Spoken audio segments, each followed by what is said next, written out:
Aqashning tubisiga sayaganda aniki lag'man bo'pti. Poloning tubisiga go'sht qo'yganda undan go'sht polosi bo'pti.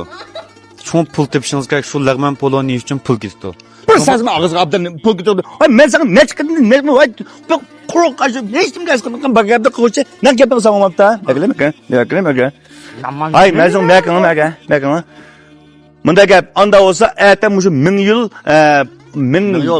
yıl polo lag'man xarisda bir kun tule haksız 100 bin kilo tamakla mut yap kasanı bu to. Kağını zımbayzım diyordu to. Ete 1000 yıl alaylaga polahası 40 ming yoldan ete 11-28 ming yol tuyuva tamaktaşı palite. Şu bizim qollab kilovatqanmış, inimiz qollatqan tuqqallab qalsanglar, ete müşede siz dаңlıq sadakarlar, dаңlıq torçolpalar hemmesi kıldı ete bir gün ettigen saat 9'u kesat 5 kice bir gün tamak yetmez, Ahmet ununu birtmez. Haksız. Ecdat maynını birtmez, hemmini birtmez ete.